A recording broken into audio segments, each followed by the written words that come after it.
This is Jeff D., the host of the TheNonProphets Atheist Podcast. The TheNonProphets is made possible by volunteers and the generous support of listeners like you. If the promotion of positive atheist culture and the separation of church and state are values you hold dear, please consider contributing by becoming an ACA member or visiting our product page at evolvefish.com under the Partner tab. Thank you.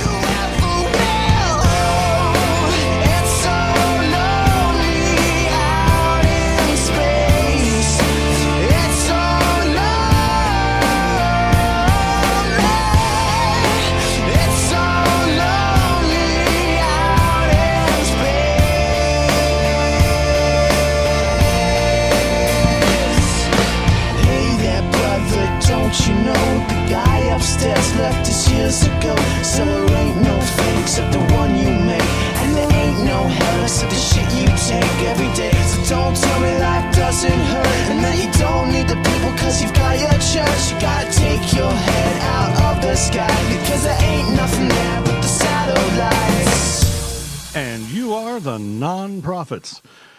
You're Denis Loubet, along with Russell Glasser and Jeff D., and you're coming to me live from the Free Thought Library in Austin, Texas, on the 6th of September, 2017. Your show is sponsored by the Atheist Community of Austin, a non-profit educational organization for the promotion of positive atheism and the separation of church and state. If I want to learn more about the ACA, I can call their voicemail at 512-220-6561 or visit their website at www.atheist-community.org. The Non-Prophets broadcast live every first and third Wednesday of each month from 7:30 to 9 Central Time. I can join the Non-Prophets chat room by following the directions at www.nonprophetsradio.com.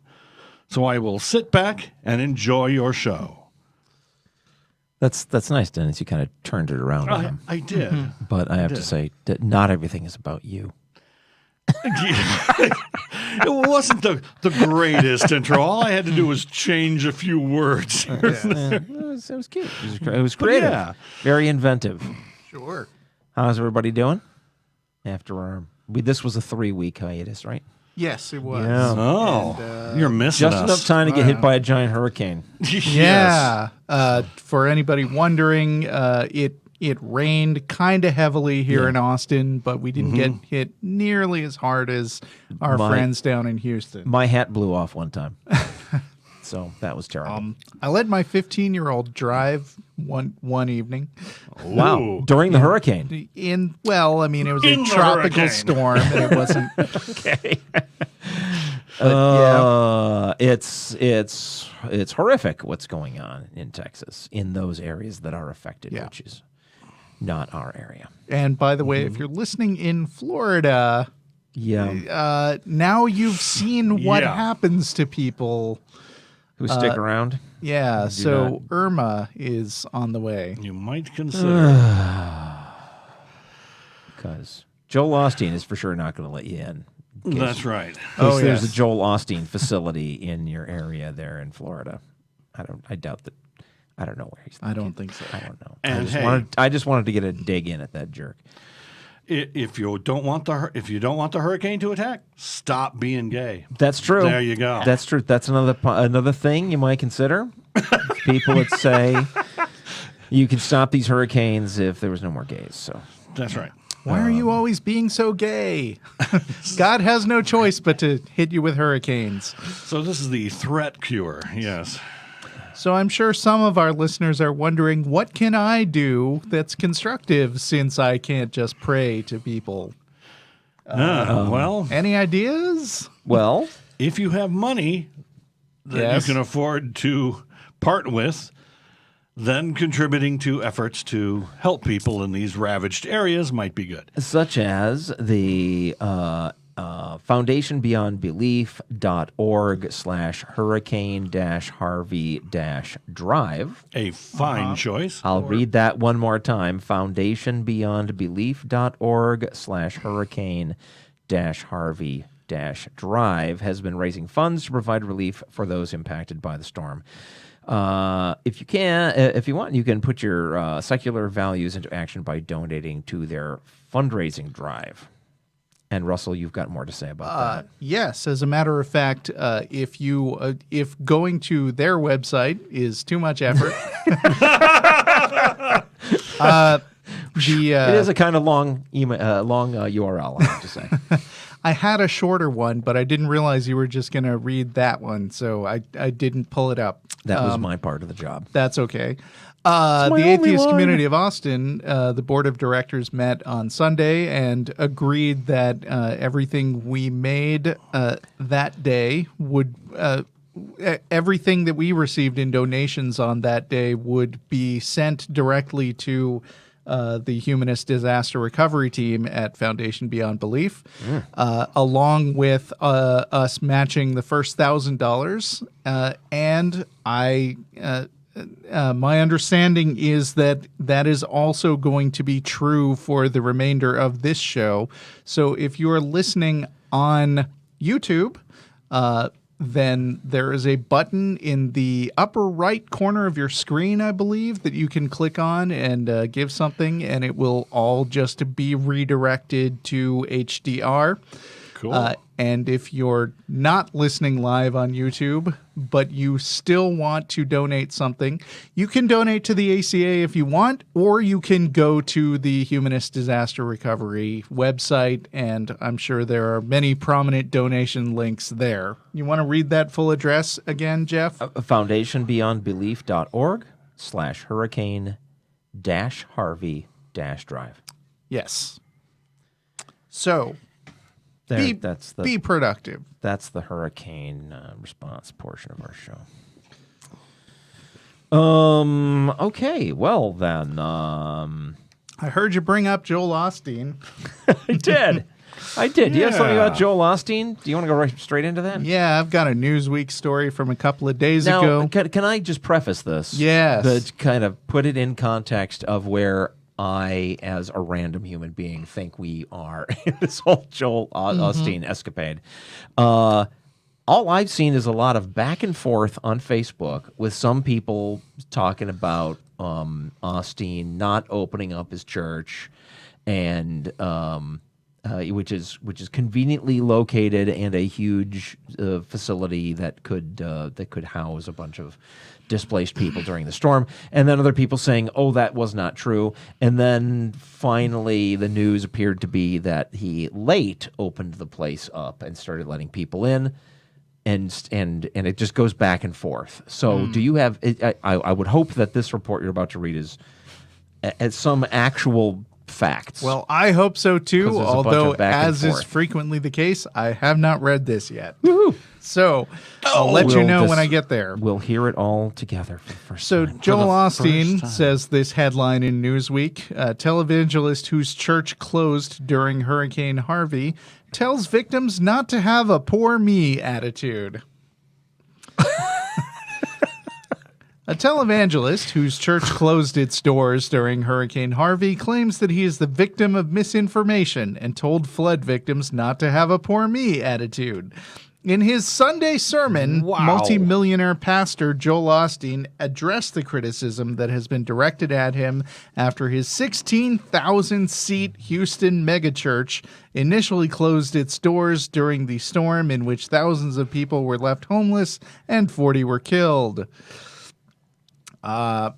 Pictures and video posted on social media showed the church apparently undamaged by the storm, and Osteen initially claimed he had not opened its doors because he had not been asked to by the state. Right. Which includes God had not asked him to, right? Yeah, apparently not. And we all know that churches love nothing more than to be asked for favors by governments. Yeah. That's their favorite thing to do. And it just never occurred to him on his own. You could... Despite all the various weather disasters this nation has experienced in the last decade, and always shots of people in places just like that getting shelter, just never occurred to him on his own. Right. No. That's a thing you might the do. power was in you all along. Aren't they You could supposed just to be? open your door Yeah. by yourself. But nobody asked. like, Don't they pretend to be the goalkeepers of morality and somebody being just nice? asked, he would have happily been reminded to be a good person. Okay. A decent human being. Yeah. Yes. But no. Yeah. Okay. Yeah. Now, I don't listen to Joel Osteen, so I don't really know what his voice sounds like, but he always strikes me as looking exactly like a Martin Short character of some kind. Uh-huh. So, Can you do a Martin he Short? said, I must say, I really believe in these times of difficulty. It's, for me, certainly not the time to question your faith, but to turn to your faith because God is the one that gives you the strength to make it through the difficult times, he said in a video of Sunday's sermon posted on YouTube. Yeah, I saw a portion of that. I saw the portion of that where he deftly began talking about the people criticizing him, right, in front of his giant audience of sycophants, and then deftly turned it around to say we were being criticized. I've never once heard anybody try to put any of the blame on any of his followers, but he did. Right? He turned it around so they would feel personally affronted, which is exactly what you want if you're some prick that everybody is hating because of your actions and you need a bunch of support, right? You try to draw people in and trick them into thinking they've been insulted, which they hadn't been. Right.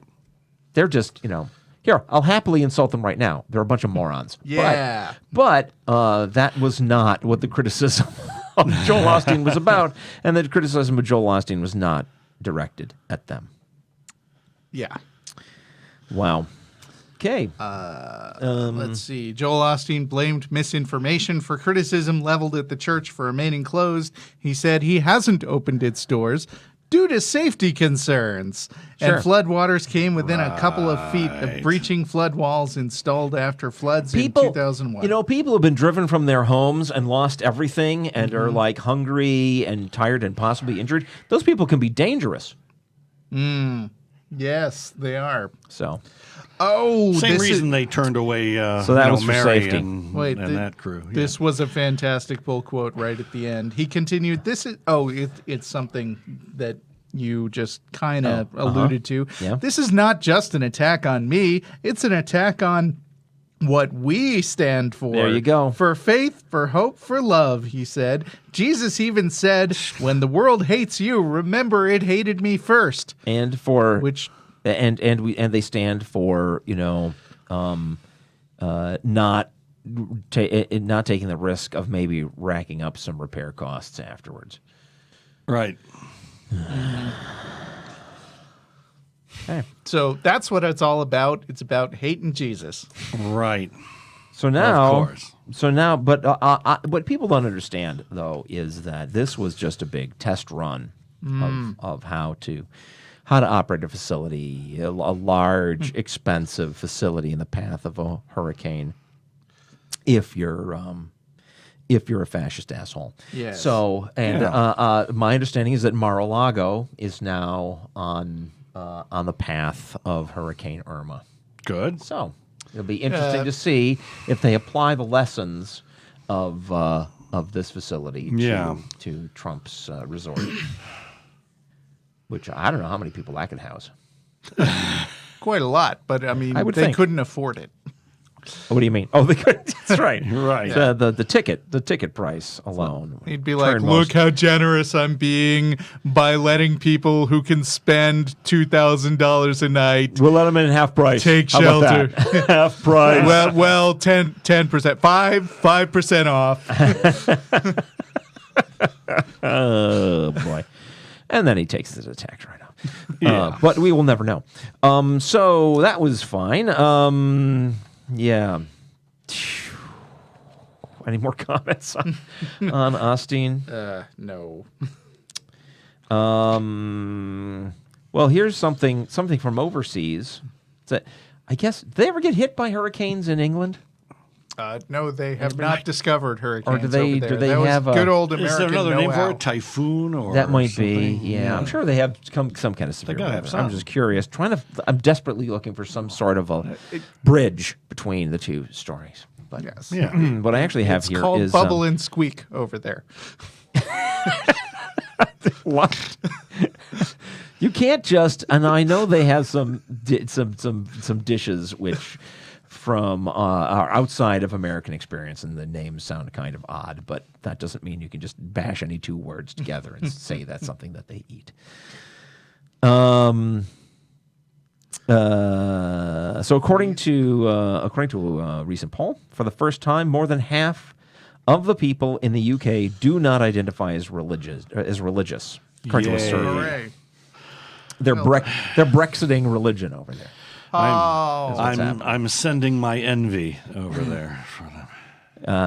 Last year, 53% of people described themselves as having no religion in a survey of 2,942 adults by the National Centre for Social Research.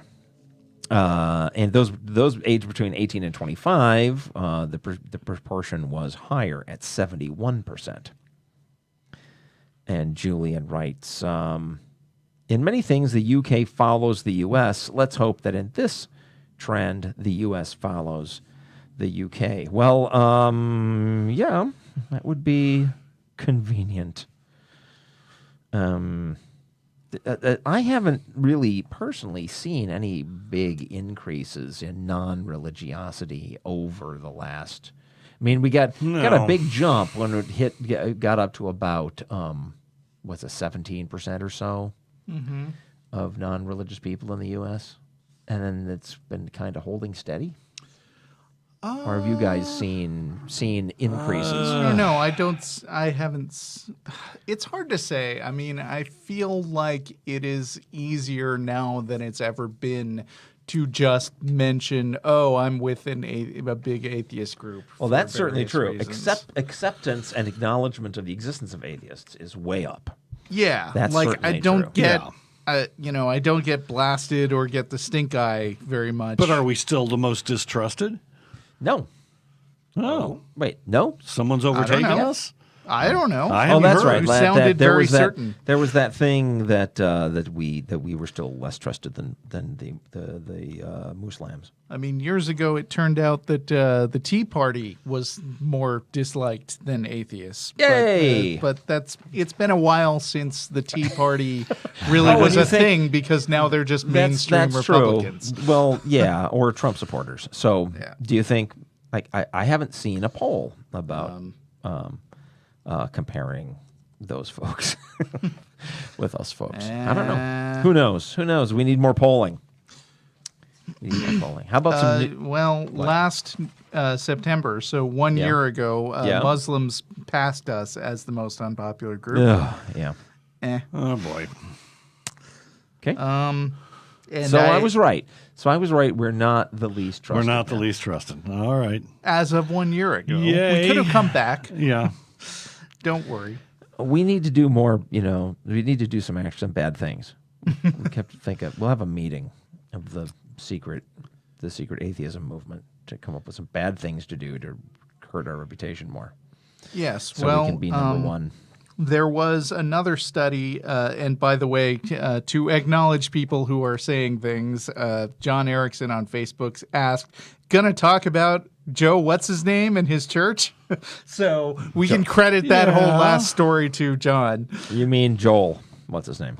Not Joe. I said Joel. I meant to say Joel. Okay. I may have just misheard.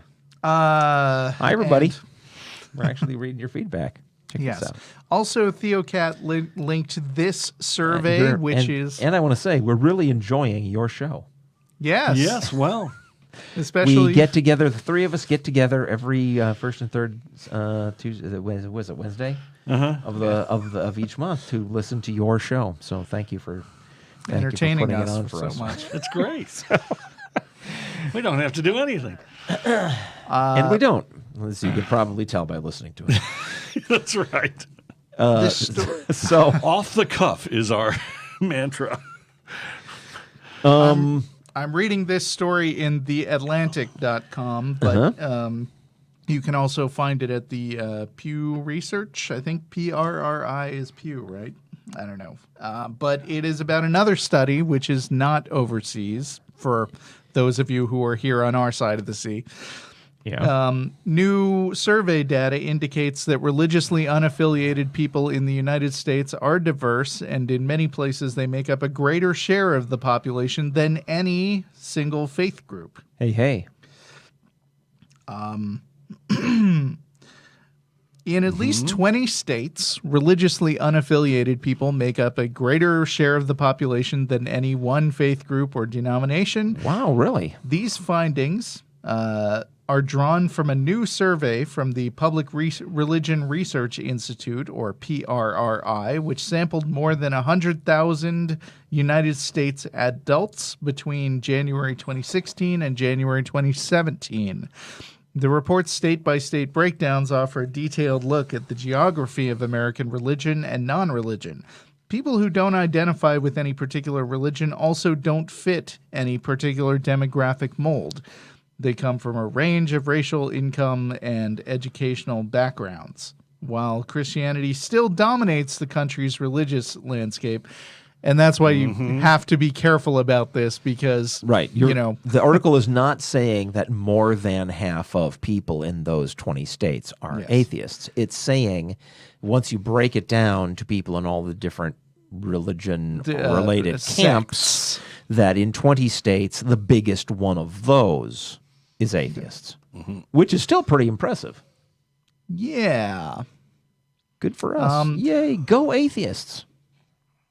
The share of unaffiliated adults in the United States had grown from 16 to 23% over a 7-year period. Okay, 23. That's unaffiliated. Right, I know. That doesn't Not necessarily bad. mean atheists per se. Right. No, it doesn't mean self-proclaimed atheists per se. Sure.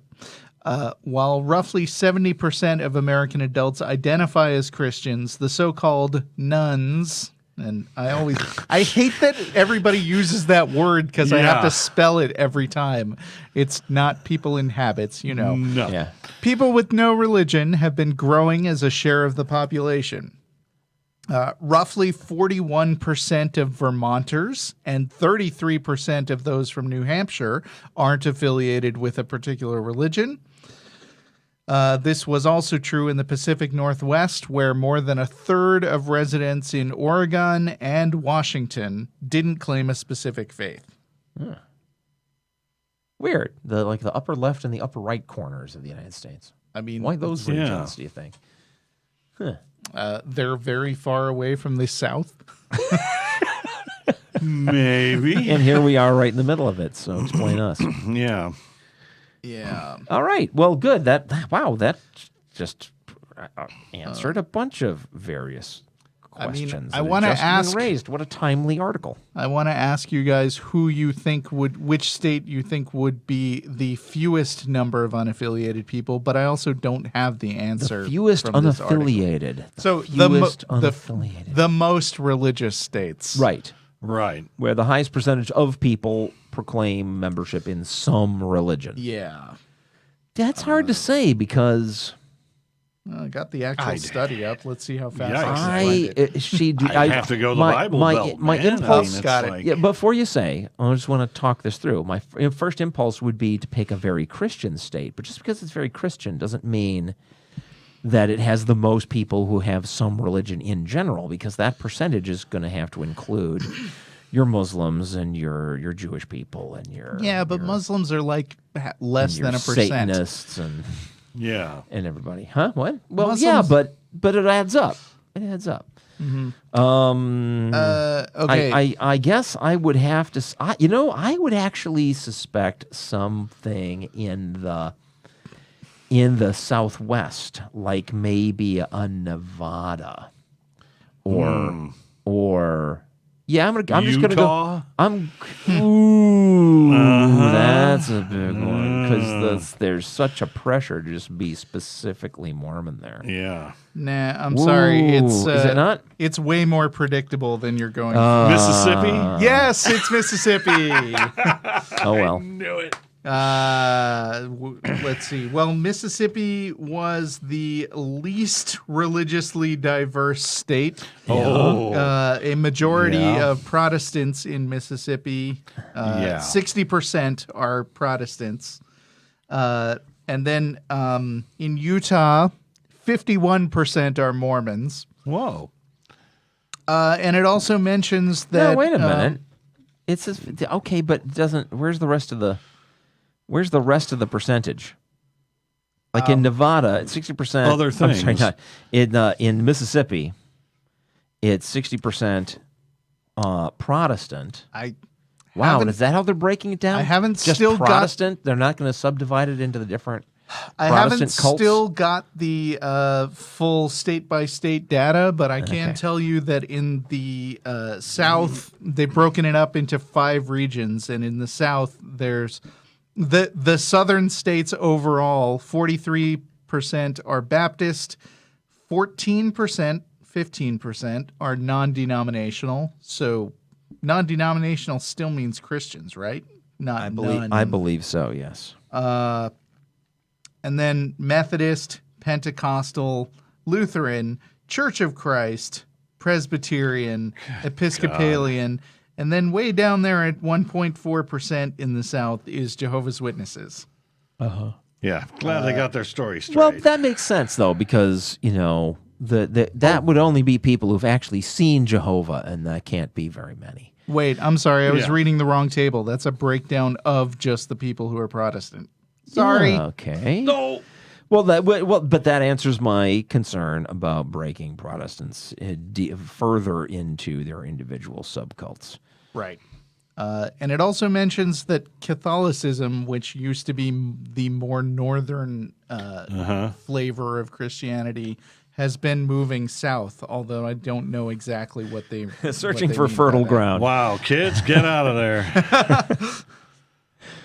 Oh, boy. All right. Anyway, thank you, folks, the people who submitted that. Fascinating statistical stuff. So we talked a bit in the last couple of episodes about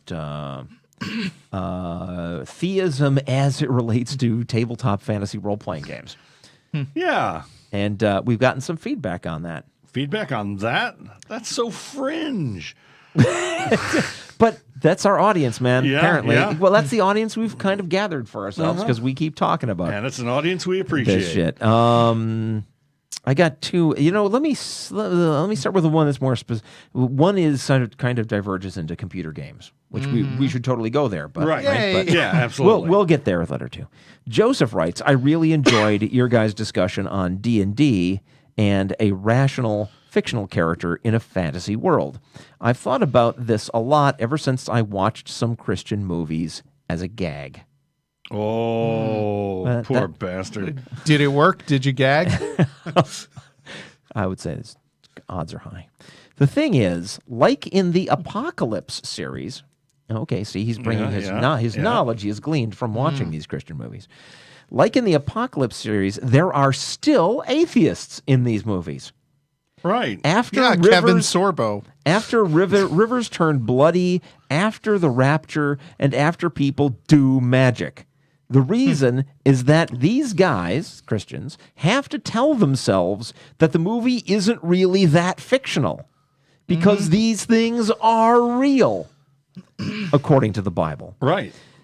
And there are atheists in reality, and Christianity doesn't allow the movie maker any liberty with conceding that maybe some of the stuff isn't believable or convincing.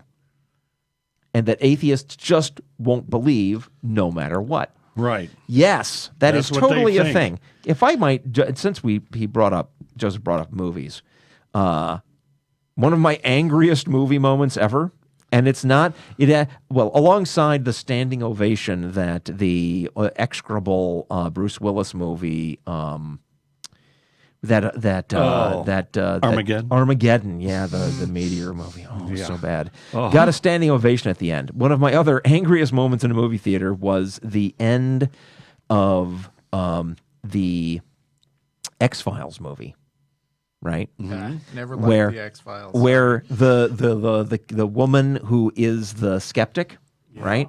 Conveniently gets hit on the head and loses consciousness moments before the giant UFO flies right overhead in plain sight of her partner, right?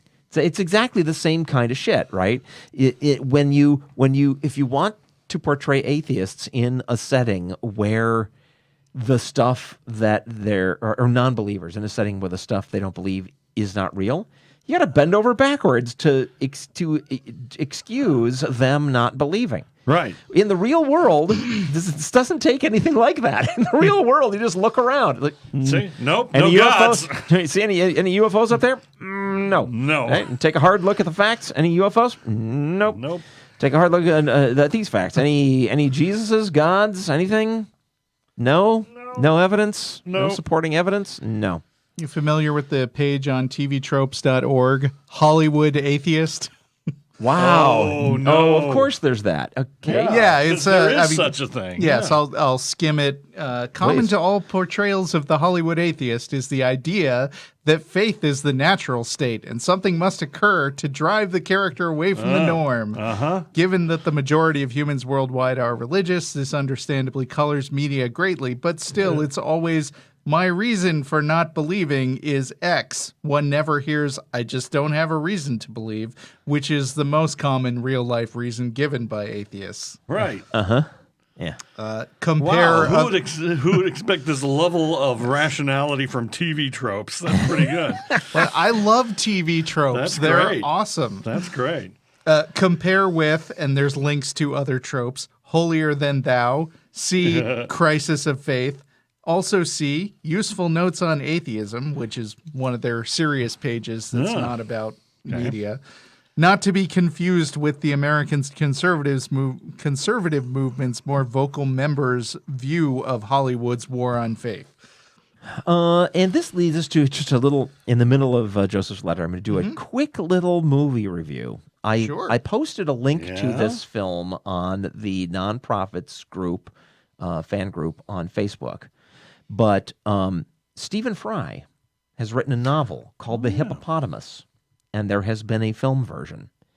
And I recommend it. It is not a perfect movie. In particular, you will probably be frustrated at the beginning when a character is hired to do a job the nature of which is completely not specified. And you're wondering, what is it that they have agreed to do? It slowly becomes clear during the course of the movie, but there really wasn't any need to be cagey about it at the beginning. And it's puzzling for no good reason. But if you want to see a movie where skepticism is given its proper due, you might want to watch that. Okay. The Hippopotamus. The Hippopotamus. It does not have high ratings on sites that rate movies. Never mind that. If you're listening to our show, you're almost certainly an atheist and will appreciate at least this rare instance of, wow, a movie written by somebody who understands where we're coming from. Okay. Back to Joseph's letter. Speaking of the necessity of bending over backwards to enable atheists to exist in the context of films where there clearly are supernatural things going on, he says, it's a very interesting dynamic, in my opinion. No one ever wants to play a materialist/naturalist character in D&D. It'd be like being the idiot straw man in a Christian movie. There you go. Yeah. If Left Behind happened, we would quickly become Christians. Now, hold on a second. No. It depends what Maybe. you mean by that. Depends. If what Christian means is acknowledging the existence of the thing and nothing more, then I guess technically, yeah. But what it actually means to everybody who hears that word is follower of. And just because we had the proof of that thing shown to us does not mean we would be on its side. Yeah. I mean, for instance, evolution exists, but I am not a follower of evolution. Right. But Christians don't understand. And that's they don't one get of the things we always have to explain to them. If we lived on one of the D&D planes, we'd believe in their deities. Now, I like to bring up the Tecumseh setting from TSR's Empire of the Petal Throne and my own Baythorm, the Plane of Tecumseh RPG. Mm-hmm. It's a science fiction based fantasy RPG, meaning the fantasy has a science fiction premise. And in that, the creator of the setting talks about, there's basically not atheists here because there is evidence that these gods exist, right? Right. But even that, he's kind of cagey because he'll say that and he'll talk about how, like, at religious festivals, you see like giant, ghostly manifestations of the gods towering over the temples and stuff and like waving to the crowd. But then if you read the spell list, the priests have spells for creating giant projections of things, and So they have basically rituals that they go through that are like by rote. They perform these rituals at these ceremonies. Right. So is that really the god, or is it a magical projection that is taken as the god by the believers? It could be the huge billboards from Blade Runner. And they're like parade floats, but made of magic. Right. Made of magic. But do even the priests in that world who are doing this stuff ritually after thousands of years of tradition, do even they realize that they are manifesting these things with their magical powers rather than them actually being the real things? So even there's still some room for being skeptical. Though he has a group in the setting that are more or less atheists, but they're anti-theists. They reject the authority of the gods. Right. That back to Joseph. That being said, it's a good thought experiment. How would you, as a GM, deal with an atheist? Atheist character. Yeah. Yeah. If you had a player who wanted their character to be an atheist in your fantasy RPG where the gods are really a thing, I would fuck with him so much. Would you? Yeah. I mean, well, it would be fascinating to listen to the excuses that the character has to come up with to maintain his atheism. But the other thing is, guys, that it depends on the specific setting, because in Dungeons and Dragons in general, it's a world where every nation has its own religion and its own set of gods, and they're polytheistic religions for the most part. Right. And those are not the religions that go around grabbing atheists and persecuting them, right? The gods in a pantheistic religion, and particularly in a world where next door they have a completely different pantheon, they're way less picky about whether you believe or not. It's not like Christianity where they're going to come for you in the night. Right, in medieval Christianity, the kind that you might find in D&D, where they're going to come for you in the night and drag you off if you express non-belief. Any doubt. Okay, sure. But one of the... I mean, are we not always just perpetually annoyed at Christians responding to "there's no evidence for God" by saying, well, he's not obligated to demonstrate, to do magic tricks for you. He doesn't need to. And like, that's a terrible excuse. And I like to think that if I'm like a minor god in a universe with gods, I would be like, yeah, sure, here's a lightning bolt. Next to you. I'm not a monster.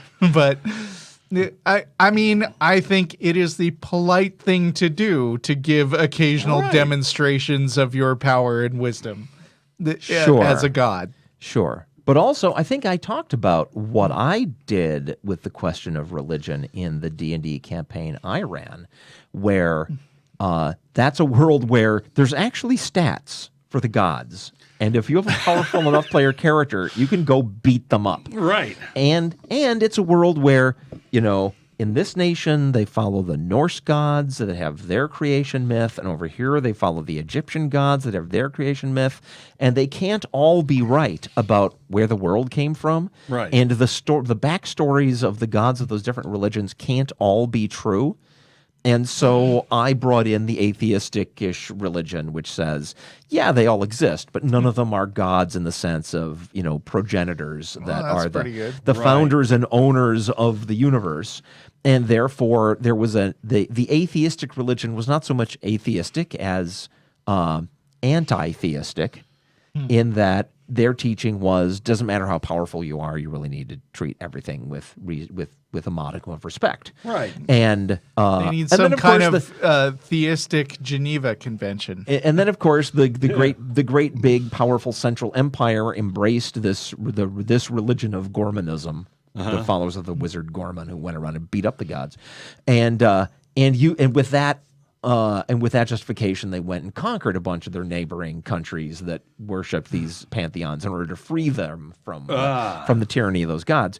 And the campaign took place sometime after that, and I actually had gods from the local religions who had converted to Gormanism. And were just mighty, powerful characters who had agreed, yeah, we got to stop being dicks. Right. So that's how I would deal. How I would deal with an atheist is I'd put him in my setting where, yeah, there's these powerful entities, but you're right, they're not gods in that sense. Any other? I don't know. I think I've mentioned a fantasy series I enjoyed once called the Rose of the Prophet, where the world is just the world is a 20-sided die, and each triangle is ruled by one of the gods that sort of personifies a group of mythology. So there's like a Christian ish god, and there's like a nomad god who commands jinns and afrits. And they're warring with each other, and like human belief is kind of powering how strong the gods are in their war. It's a classic trope. Yeah, it's a trilogy. It's pretty fun. Yeah. What was the name of that again? I'll write it down. The Rose of the Prophet. Okay. To finish up Joseph's letter, I think any one of us could easily imagine better proof than the Christian God supposedly provides. God is a shitty GM. Yes. Well, I talked about this in another context. I think on the Atheist Experience, there was a guy, a Christian guy, who wrote an apologetics thing saying something about, the God makes these rules, and the rules are how you live, and I approach that from the game design perspective, right? Mm-hmm. That a good set of rules, if you follow them, they tell you how you ought to behave to win, right? And in fact, Christianity is a really bad set of rules for having a good life. Right. It's a good set of commands if you don't give a fart about how people actually get along, right? But it's not rules in that sense. Well, this is all. The whole life we live is just a test. Right. It's after you're dead that you're in your victory condition. Yeah. Yeah. Thanks for your time. I love the show and hope to be able to support you guys and your personal projects soon. Oh, you mean our personal projects like Denis Loubet's Patreon? Patreon. Which is called, what should they search for on Patreon? / Denis Loubet. Patreon. www.patreon.com/Denis Loubet. And mine is Patreon /Art of Jeff D. Well, since I work for one of those soulless corporations, maybe I'll just go ahead and say that if you go to firesidegatherings.com and look for events in your area, first of all, I wrote that webpage, or many parts of that webpage. Mm-hmm. It's lovely. And this month, if you attend an event, I believe you get a chance to team up with all the other people who are at the party and fight the Lich King on your phone. Neat. So check that out.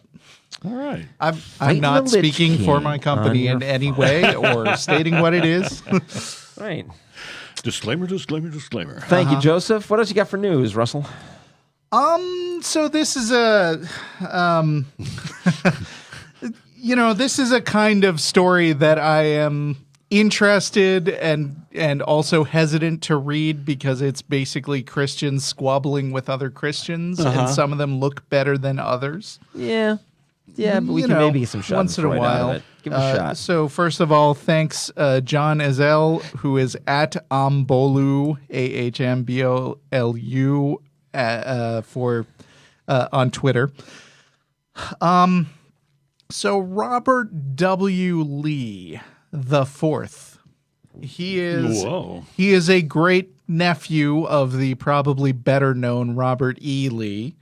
Okay. Right. And Robert E. Lee is a Confederate general, and that kind of thing you mean was? Well, not anymore. Yeah. Okay.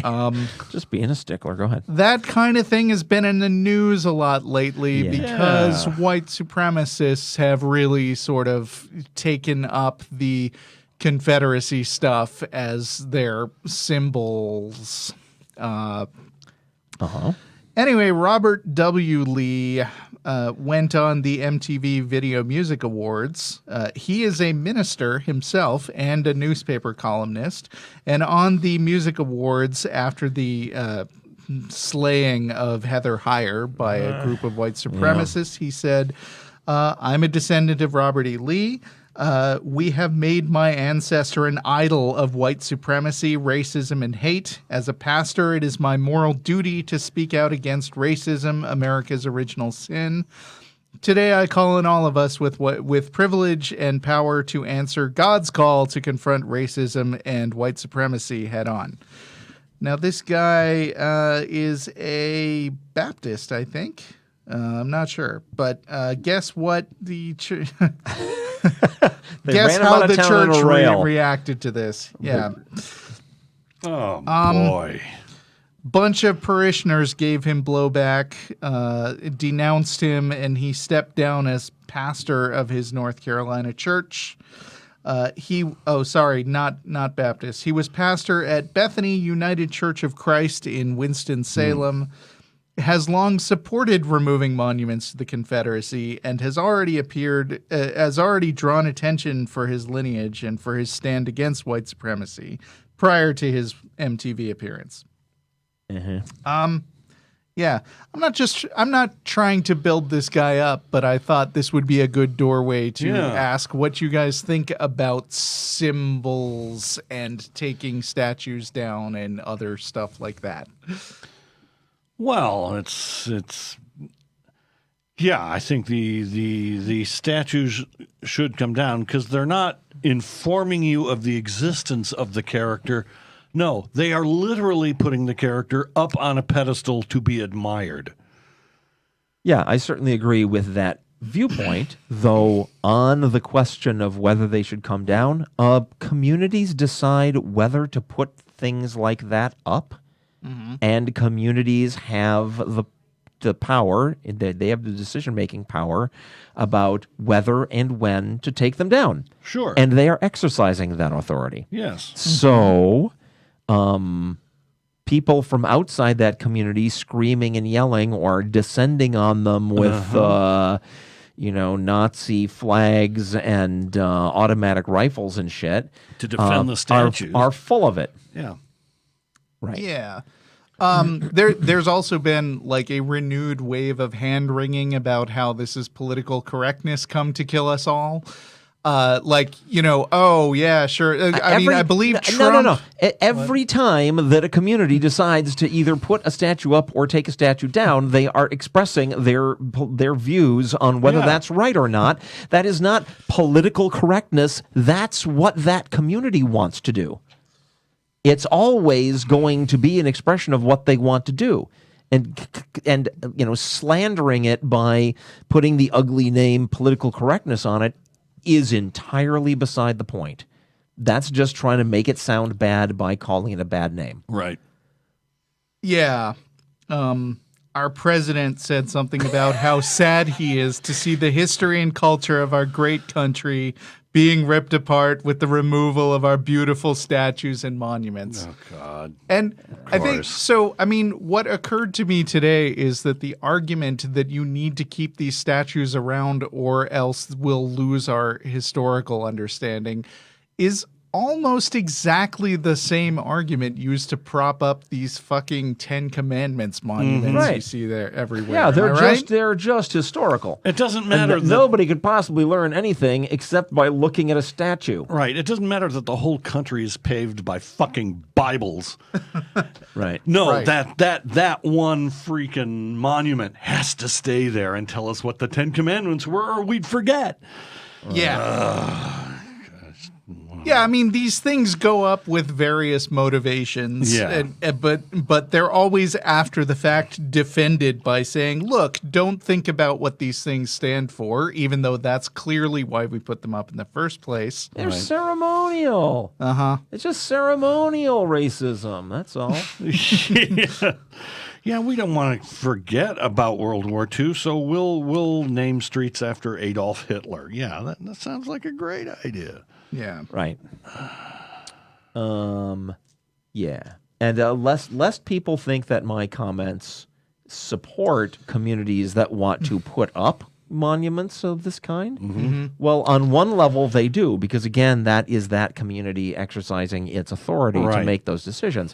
There is then a further question about whether the claims they make to justify their decision are accurate or inaccurate. And that is a further place we can go, but I don't think that is the I don't think that is the place to start with these discussions. And too many people who want to scream and yell about this skip that step, as if it's their business, as if it's their personal business what happens in that town. You know when it's your personal business what happens in that town? When you're a citizen of that town. That's how it works. So. Yep. All right, I'm done with that. Okay. Well, I have my other letter about religion and gaming. Mick of Melbourne says, just listened to your discussion of role-playing a religious character and was reminded of Black and White. Remember Black and White? Yeah, I was going to bring that up. Have there been recent versions of that franchise, No, or has it been gone for a while? Two. Yeah, I It's really still been a while. enjoyed the high concept of that game and the first few levels, and then it just descended into this really punishing and kind of boring wood conjuring simulator. Weird. I remember that I had played Populous. Yes. First. Oh, yeah. Remember Populous? Which is Populous. an older game. Same that was awesome. same company, or Was it? Peter Molyneux? Yeah, I Peter think. Molyneux. Well, yeah. Not to be confused with Stephen Molyneux, the libertarian cultist, but Peter Molyneux has made some great games. I personally enjoyed Populous more. I thought it was more abstract, but it was also a clearer game. Which one? The first one? Oh my God! Were There there was more than one? It Populous must have and been the Populous first. too. Yeah. It must have been the first one mostly. I think I played two. Populous But the general- 3 has you kind of running around with an avatar and building houses for people. Okay. The Cast thing is, spells. have I talked about this before? That it's hard to translate this experience. You know what? I'm getting ahead of myself. Let me read some more Mick's letter. Yeah. Black and White is a video game from 2000 in which you play as a tribal god and compete against other gods to establish your cult's dominance. Obviously, a god dies when nobody believes in it anymore. What I find interesting about it is that you can cultivate belief either by benevolence or by terror. The mana for these acts is generated by either worship or sacrifice. My playthroughs usually start with my attempting to be a friendly god, impressing them with healing and food miracles, helping them plan thriving villages and so forth. However, that plan is laborious, and when there's a competing god breathing down your neck and you're starting to lose, that sacrificial altar starts looking mighty tempting. Yeah. Next thing I know, I'm sacrificing innocent children by the dozen in order to keep up the barrage of fireballs and lightning bolts with which I'm grinding the neighboring heathens into the dust.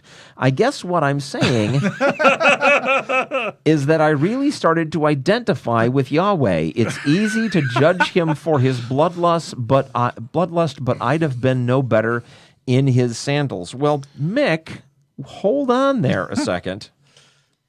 That is a game experience designed by game designers to work a certain way. There is no reason at all to assume that Yahweh would have been operating under those specific constraints, particularly the constraint about there's other gods. But despite a few throwaway lines in the Bible, the premise of Judaism and Christianity is that there is only one God, and it's him. So he's got no excuse to be resorting to those kinds of tactics because he's being pressured by other gods. Right. But games are definitely experience delivery systems, and the way the kind of experience that you have tends to be colored by what sort of rules the designers set up. Right. Well, if they're well designed. Yeah, but watching the Ten Commandments and seeing how the people you've just rescued are so fickle that they turn to the golden calf almost instantly, right? It's like, I'll be one that smites, goddammit. Right. But an omnipotent, omniscient God would not have made... Wouldn't have made those mistakes in the first place. He'd know human nature. Right. He'd know exactly what they do. They do. Right. Yeah. I really, really, really want to design a God's role-playing game. Stop me if I've talked about this before. I can't remember. I'll tell almost anybody who'll listen. But my premise for a God's role-playing game is that inevitable scene you get in Greek mythology movies where the camera goes to Olympus and there's gods standing around some kind of table or something that has it's like a chessboard and it's got pieces on it representing the big monsters and the cities and the heroes and stuff. And they're moving them around like generals in World War II pushing tanks with sticks, right? Right. But that's the role-playing game I want to do. I want the tabletop to be that surface, and the things you're moving around are your creations that you're motivating in the world. But you are the gods. You're not down in there, though you can manifest if you want, right? Mostly the game is about being the gods up at the god level. It's really hard to do that and make it feel right. It sounds like it would be easy, but no, it's hard. I've got a set of rules. It's as simple as I've been able to make it for creating things that have relevant characteristics in the world so that those things can move around and interact in a way that makes some sense, right?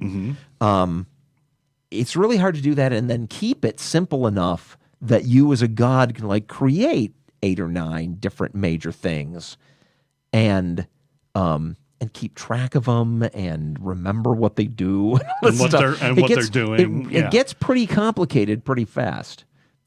Plus, I've not yet got a grip on how you then challenge the player characters. Right? Are they a team, or should it be? Should they be a pantheon, or should they be competing, or should there be factions working against each other? I kind of think that making it like a group of adventurers is the wrong move. But any step away from that makes it a much harder game to run. Right. And then the game master winds up being one guy who's got to run many more created things coming from some NPC bad guy or pantheon, off the map. So, still struggling with that. Someday I will crack it. Right. Totally a thing I want to do. So that was thank you, Mick, from Melbourne. I think it's time for special things, the special segments of some kind. Did you want to launch into it? Well, okay. So, yes, it is time for a special segment, one that we refer to as Shit Internet Apologists Say. That was extremely mighty. Yes. Yes. Okay. So I brought in something, but then you also brought in Well, something. I have a letter from a listener that necessitated some research, and the research led to a thing, which is effectively going to turn into a shit internet apologists say. Yeah, so we're going to segment, but you spend have a your own. little bit of time on each, I think. Well, let's do for yours this week. Let's do yours, and then if there's time for mine, we'll do mine. Now, I picked this one because it's topical. There's a hurricane going on, as we mentioned a few times. Yes. Check out Humanist Disaster Recovery. You can donate to help by going, if you're watching us on YouTube, to the upper right, you say, Russell? Yes, I There believe is so. a button to donate to the ACA. Yeah, and it's right there. It looks like a lowercase I. Donations received tonight or this week, or what's the rule? Through next...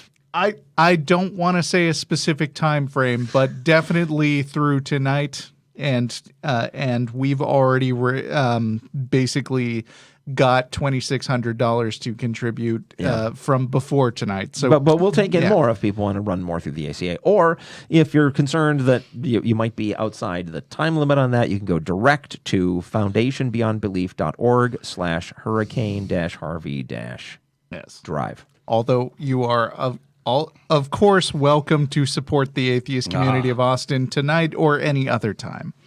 Right. Where did my story go? Oh yeah, here it is. It's on Fox News, and it's by Rick Stedman, who I can only assume is a professional blowhard. His name sounds pretty familiar to me. Wasn't that Oprah Winfrey's husband or something? No, I don't. I hope That was not. a different Stedman. I mean, I don't worship Oprah Winfrey like some people seem to, but I have more respect for her than that. He is the author of Praying the Armor of God, something. something. Yeah, I don't know. Google just showed me a thumbnail of it. Okay. Praying the armor of God. Okay.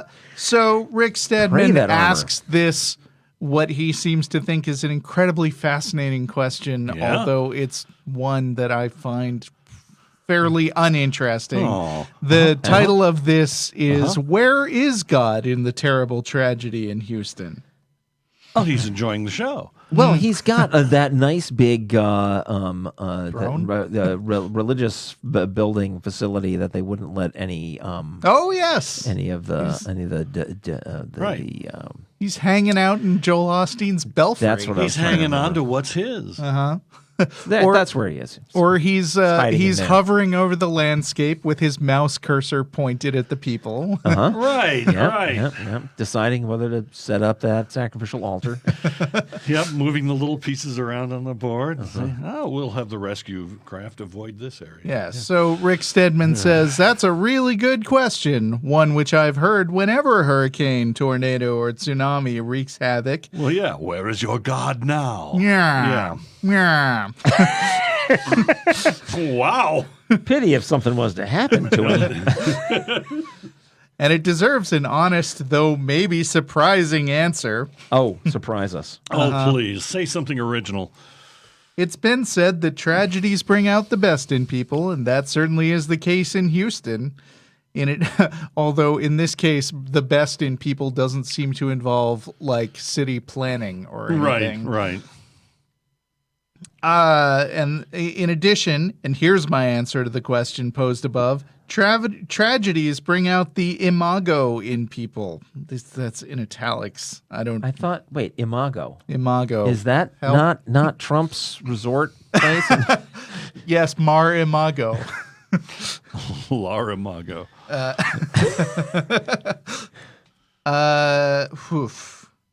Well, the first definition That's is it. the final and fully developed adult stage of an insect, typically winged. I don't think that's the one. No.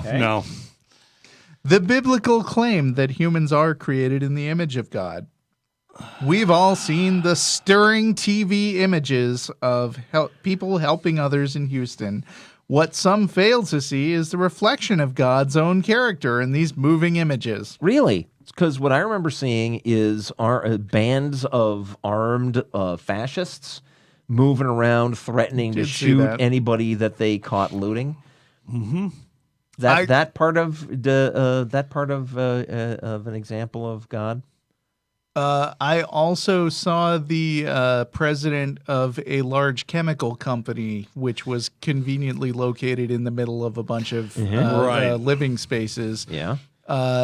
Stonewalling reporters when they were asking, can you provide us with a list of the dangerous and flammable and possibly explosive chemicals that you might have? Right, he wouldn't, because before they exploded. Because all those representatives of God's big grace in the Texas legislature made it so that they don't have chemical company is not required to reveal what they have in storage. Correct. Compassionate volunteers helped nursing home patients flee before the rising waters inundated their residences. And also, these compassionate representatives of God's grace in the Texas legislature, they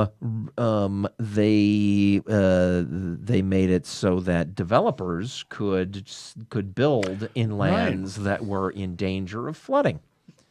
And another one, a great big orange one in Washington, D.C., rescinded rules that made it harder for developers to build in places that were going to flood.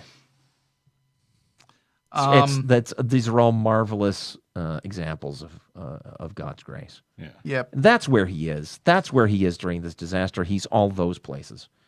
So, yeah, he cherry picks a bunch of inspiring scenes that he's got a hard on for. And there's a bunch of inspiring things, too. And here we have religion, once again, seizing the credit for people that have nothing to do with them doing good things, right? Right. Something good happened? Oh, that was my invisible friend. Yeah. The disaster is merely a stage upon which humanity can show its wonderful values.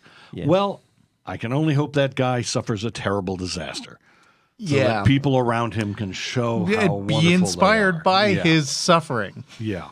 Families wept over the deaths of loved ones, just as Jesus wept near the tomb of his friend Lazarus.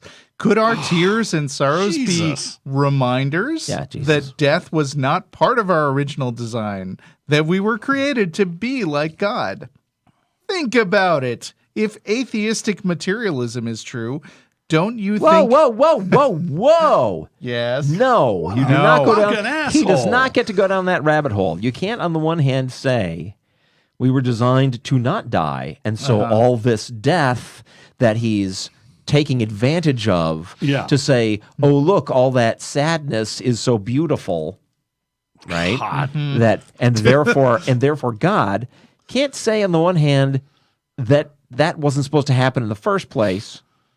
And then on the other hand, but, you can't blame the God for that sadness existing because that wasn't the original plan. It's one or the other. Either he planned for people to experience grief. Yeah. Then you can say the grief is beautiful and give God credit. If you say they weren't supposed to experience the grief, you cannot then claim credit for the grief when it occurs. Right. One or the other. Pick one. Damn.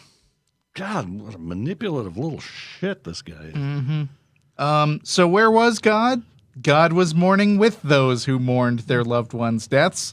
God was inspiring the acts of compassion, the risks through rushing water, and the intuitions to choose the right thing in a world that prefers relativism.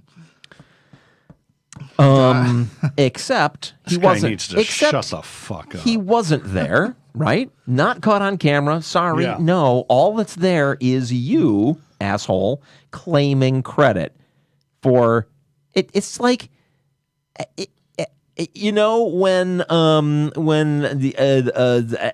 some random person won the Nobel Prize. You know where my invisible friend was? He was standing right there next to him. Right. What? No, you do not get to claim credit for other people's shit, dude. Just because your invisible friend is invisible. No, sorry. Yep. Did I happen to mention that I don't much care for religious people? I don't know if that's coming through or whether we've established that on the show or not, but I just don't like them. We've moved down to the last paragraph. It's been 10 minutes, so that should leave plenty of time for another one. Sure. God is not absent, but is very, very subtle. He hides himself in plain sight. So subtle as to Subtle as to the point of invisibility. Yes. But can be found when we learn how to decipher the clues that point toward his presence, and those clues are abundant right now in Houston. Oh, God. Except you listed 0 clues, dude. What you did is you made claims. Right. Claims are not clues. Claims are claims and require evidence to support them. What a prick. Okay, Michael writes, hey guys, my Catholic mother has become infatuated with the work of one, I think this F.R., I think that's Friar, Robert Spitzer. I think it's father. Father? Okay, Robert Spitzer, S.J., whatever that means, who has released... It is father. Okay. Quote, proofs for God's existence, unquote, claims to leverage science of the universe and physics to justify belief in a Catholic God, and now has a show on EWTN as well as a podcast and many books. I'm not smart enough to start debunking this guy's claims. Where can I start for something like this? Could you guys take a look through new proofs for the existence of God and offer some clarity? Thanks for your help and amazing work. Well, no, dude. We're not going to go buy some Christian asshole's book to read it for you to straighten you out. No, we don't do that. No. So as you a can general buy the rule, book, and I would recommend you buy the book if you want to know what the book says. Yeah. But yes. So I have some brief recommendations because this is actually a pretty frequent request for you and us and lots of public atheists. It's, could you please read this incredibly tedious book or watch this video for me and tell me what you think? The best way to get an answer is to watch it yourself, synthesize what they say, and write down a summary of the argument and what's bothering you about it. And then, having done the initial legwork for us, we'd probably be happy to comment on your findings and give refutations. I think that's the way to be a good, effective agent. And now these days, you can probably look on the web and see if somebody has already read the book and already torn it to shreds. Yes, However, there is, of course, the internet and Google. But no, we are, just to clarify, we are 3 unpaid volunteers. That's right. The ACA takes donations. We don't get paid. Okay, we do not have the funds to go buy every book that one of our listeners would like us to comment on, or the time to read every book. Right. So the way it works is, if we happen to have read that thing, then we can comment on it. Yeah. That's how it works. But I did do this much for you, Michael, because we love our listeners, even if we yell at you. Father Robert, this was an interview on EWTN News, which is exactly the place that you said that he had a show. So, with no surprise that the outlet that is carrying his show also did an interview with him because it's self-promotion. Right. Father Robert Spitzer releases book on new proofs of God's existence. Okay, I think it's only fair that you get to do the echoey effect since you're basically reading another one. Try it out. Shit. Internet apologists say. Wow. Or 2. All right. I should have said more shit. So the findings of science and philosophical reason help prove the existence of God, Father Robert J. Spitzer, S.J., has said in a new book. Now, I should mention, this article is from 2010. So when we say new, we don't mean all that new. No. Yeah. It was... Hardly new. It had already come out in 2010, so more than 7 years ago. Right. And I think we'll find, when we analyze some of this stuff, Yeah? that it goes back farther than that. In an exclusive interview, he argues that if the universe had a beginning, it had to be created. He adds that people should not be misled by those who think that science has disproved religion. a former president of Gonzaga University. Whoa! That could be a thing as far as I know. Yeah. The Jesuit priest is the author of New Proofs for the Existence of God, Contributions of Contemporary Physics and Philosophy from the William B. Erdman's Publishing Company. Addressing the claims of atheism, the work uses physics and philosophy to discuss the evidence for the existence of God. Well, Our boys in blue Keep are going. marching on.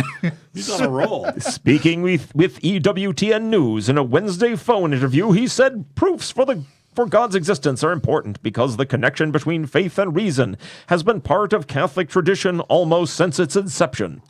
Yes. By the way, EWTN is a Evil- Catholic television network. Okay. And I want to just chime in here. Almost since its inception?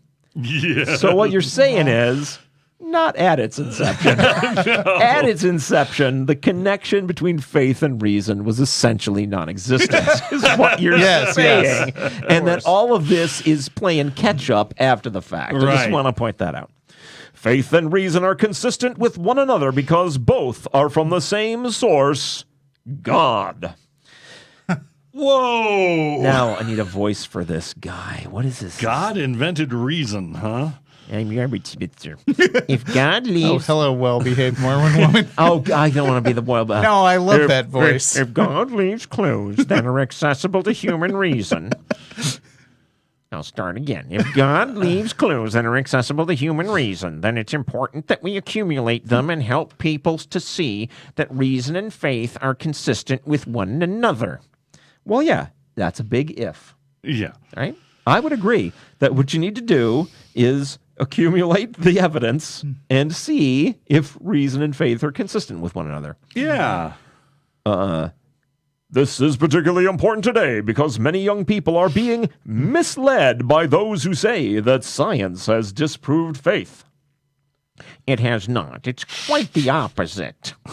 He continued, criticizing a pop culture agnosticism or atheism with a pseudo-intellectual bent whose adherents accuse people of faith of being ignorant or naive. Wow. Man, this is the most obnoxious puff piece Yeah. I've read all year, and this has been a year of trying to- seeing people suck up to. I'm trying to get to the point Yeah, where president. I could not find on the internet a list of the specific new proofs which this guy claims. So this is the closest I was able to get where he's asked questions. Right. about Well, you have to buy his what he book thinks. to see that. And we're not gonna. No, I believe don't we've buy established it. that. Pirate it, please. But people of faith are very much consistent with reason and science. Father Spitzer contended the proofs for God's existence on which he works require some acquaintance with science, whose conclusions can change according to new discoveries. They always have to get that dig in there. Mm-hmm. Yeah, we change our minds. You know what? Because we learn more. You fucktards don't change your minds because you don't care what the evidence is. You're going to believe anyway. Hang on. If faith and science are perfectly in harmony, as these guys are suggesting, then if one changes, the other has to. That is a damn good point. That right there proves that his premise is bullshit. Yep. When talking about God. Sorry. One of the things that always strikes me about doing shit apologists say for so many weeks Yeah. is that the people who do this professionally aren't really that much better or more convincing than just your average rank and file random ass caller. And I mean, this guy It's surprising. doesn't really say all that much in this interview, but he's just got the guy fawning all over him as if he was saying something amazing and insightful and new. Yeah. It's not new. When talking about God, you're talking about a beginning, he noted. So I'm back to the Mormon woman. Yeah, that's fine. I've lost the voice. Why He fight was it? more nasally. He cited the BVG theorem, which holds that every universe which has an expansion rate greater than 0 would have to have a beginning. Actually, that's not true, because you could have a series of bangs and contractions, which, is conveniently not referenced here. The point of this claim is that the universe is nothingness before its beginning, which again, if you had a series of bangs and contractions, then you'd never have to have nothingness. The first principle of metaphysics is that from nothing only nothing comes. In other words, nothing can't do anything because it's nothing. The first principle of metaphysics? What the hell? I don't think there is a first principle of metaphysics. Yeah. But this, first of all, this is not new. We've been hearing this argument since forever. Yeah. Okay? Not new. Not a new proof. And hey, I don't know guys, what I just discovered some totally new scientific theory. What if the universe was... I'm sorry. Yeah. Go on. And we agree that nothing can't do anything because it's nothing. But then this just gets straight. There's nothing new here. This is just the same old, okay, fine, where did your God come from thing, right? Which they're never going to address because it's a thing they take on faith. Well, I'm glad that to you can apply your unjustified religious belief as an answer to these questions that science is still investigating. Good for you, but that doesn't actually mean anything. You have not actually proved anything.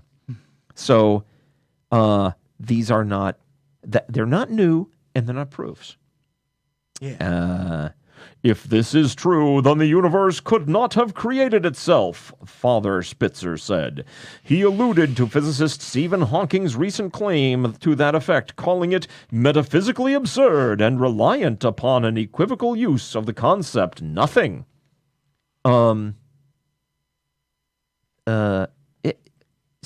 Stephen Hawking knows what he's talking about when it comes to physics. This guy is a religious figure.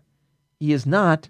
I didn't see anywhere in here that here is the guy's degree in quantum physics. Oh, but he's an expert on metaphysics, Right. which means Meta means squat. bigger.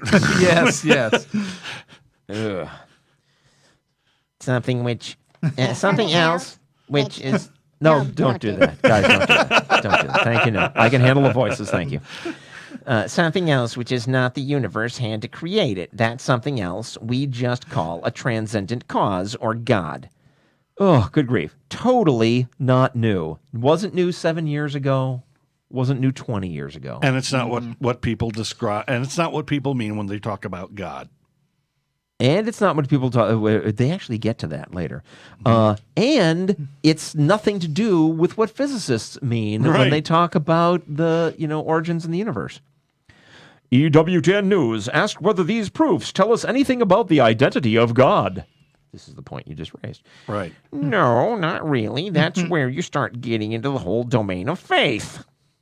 What you can deduce from physics at the most is that there is a likelihood of creation, that the creative agency is very powerful to create the universe as a whole, and that this agency is super intelligent. Well, in fact, physics doesn't say any of those things, dude. That is you applying your beliefs to it and ignoring what physicists say about the non-necessity of intelligence to drive this process, and the non-necessity of there being any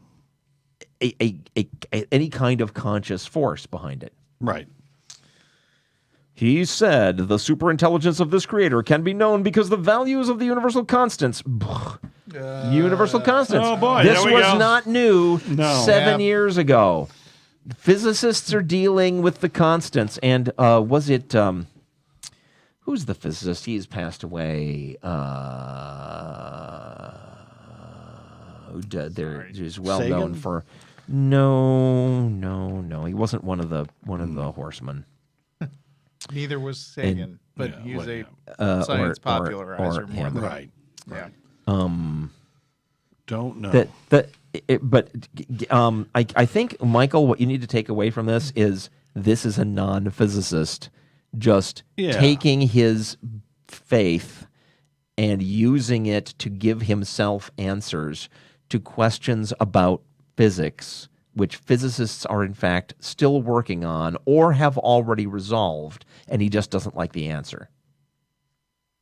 So, all right, this is starting to get tedious. Yeah, I mean, another thing I'd say just in general, since the question was how do you deal with stuff like this, is you do not have to be an expert on the subject as long as you understand how to evaluate what the experts in the field are saying. And so noticing, like Jeff said, that this guy is not himself a physicist, but seems to have a lot of opinions about physics, seems to be a red flag. And so what you should do is look up some of the terms he's using and find out if these are things that are generally said by people writing peer-reviewed papers, having PhDs in actual related fields and not just, you know, random metaphysical whatevers.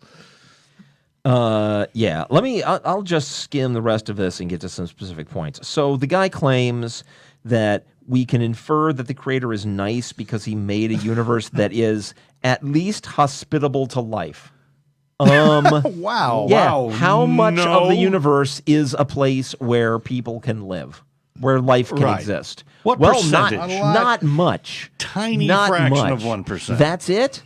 That's it, right? Yeah. I mean, so It's much more friendly to vacuum-based life forms.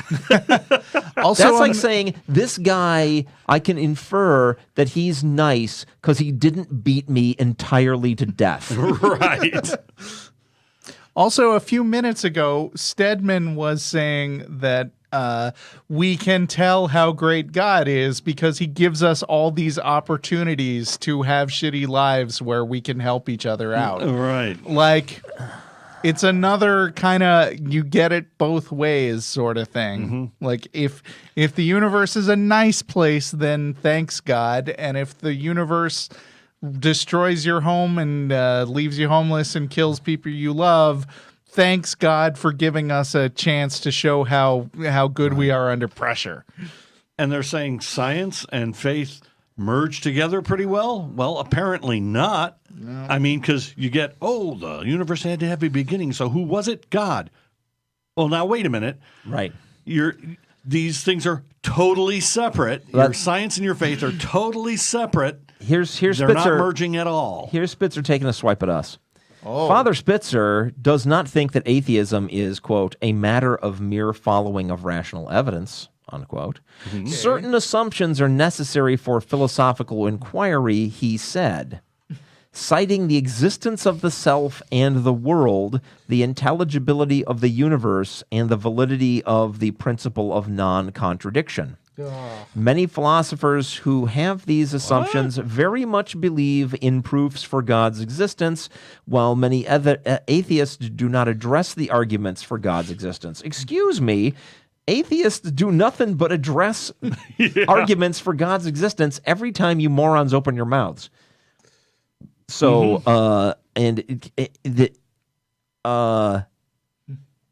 I think what the unstated thing here is he believes to be saying that if there are selves, if there is a world, if the world is intelligible, and if there is a principle of non-contradiction, that one or more of those things is itself evidence for the existence of a God, which ain't so.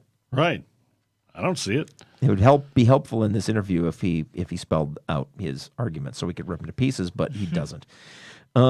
He particularly laments that atheists have not adequately addressed the argument offered by Jesuit priest Bernard Lonergan. Do you know Bernard Lonergan? No.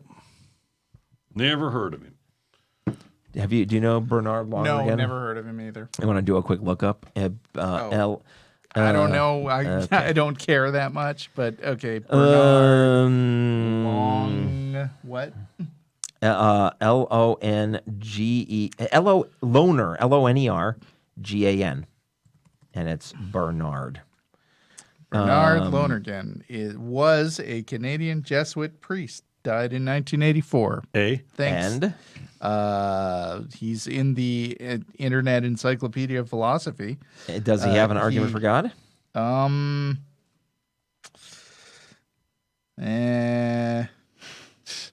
Hard to read. You these should keep things. reading. All right, you see if you can find it. Spitzer, Like Encyclopedia of Philosophy has very long articles for some reason. Spitzer suggested that a key reason for atheism is unexplained suffering and disbelief that God will allow suffering and evil. Hey, dudes, you're the guys who believe in an entity that is all-powerful, all-knowing, and All good. all good, right? We didn't introduce that. You did. So you have to deal with the problem of suffering and evil. We don't. We're perfectly willing to acknowledge the existence of suffering and evil in the world because we believe in a naturalistic world where a bunch of shit is going on. Right. Some of which is going to be not good. And the universe is uncaring. The answer to that is duh. You people introduced the super powerful entity that's supposed to make everything okay. And you can't. Okay? You fucked it up. Not our problem. Your problem. While Christians view suffering as redemptive and a means to humility and love, that's, once again, this is exactly what that prick was doing with the hurricane, right? Yeah. Yep. With the suffering from the hurricane. And Sucking the blood out of other people's suffering so he can give credit to his invisible friend. Right. And it's all, there's nothing bad happens. Everything is misunderstood Opportunity. good. Yeah. Yeah. Some people can view suffering as utterly tragic and therefore back away from God's existence. If people think that suffering is tragic and therefore back away from your God's existence, is because you have failed to make your case that the God is all-loving. And alongside his other characteristics. Because the existence of tragedy. That's what you are claiming. And if it doesn't fit, people aren't going to believe it. That's nobody's fault but yours, moron. And why do you call it a tragedy if it's so wonderful? Yeah, why do you call it suffering if it's so wonderful? Yeah. The question of freedom also plays a role, as some would view God as an imposition on their freedom and autonomy. Yeah, he holds a gun to your head, says, obey my rules or be tortured forever. Yeah. That's it. That's well stated. Further, there's a socio-political variety of atheism, which sees religion as the opiate of the people, which prevents social change, which it damn well does. Yeah. We've seen that happen. The overthrow of oppression, damn well does stand in the way of that. And the improvement of the world, damn well does do that, dude. If you don't want people to see your religion that way, don't be those things. But you can't, right? Because the whole faith thing is about controlling people. The whole faith thing requires adherence to unproved and unprovable assumptions. Yep. And unproved and unprovable assumptions, by necessity, stand in the way of learning and improving things. Just does. Yep.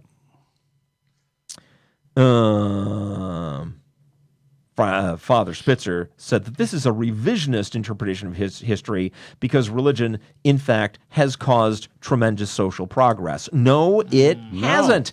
Religion has ridden along the coattails of social progress, usually at the end of those coattails, being dragged along, kicking and screaming, when it becomes obvious that you can't continue unless you go along with what people have learned about how we ought to get along. Yeah. Now, some of that happens a little earlier, which makes it easier for you to make that kind of a claim. But if the root of it is not in the teachings of your holy book, then all you can claim is that some religious people who were incidentally religious, were involved in social movements, which is the case. But you cannot tie that directly into your teachings in most cases. And for every example you can give of some cherry-picked phrase out of your Bible which seems to support a social movement, we can cherry-pick a phrase that was used to support the evils that social movement was trying to fix. I have an essay that I love of a slave owner talking about how much the Bible proves that God wants him to have slaves. Yep. He said that more discussion about the proofs for God's existence is available at his website, which I'm not going to read to you. Well, sure I will. www.magmag Make is... America great. Stop. I'm reading inside. Stop. I'm reading Sorry. a URL. That's uncool. Yes. www.magisreasonfaith.org. But if you go there, I will tell you, you will be disappointed because there is no further discussion there. What there are links to where you can buy his damn books. Right.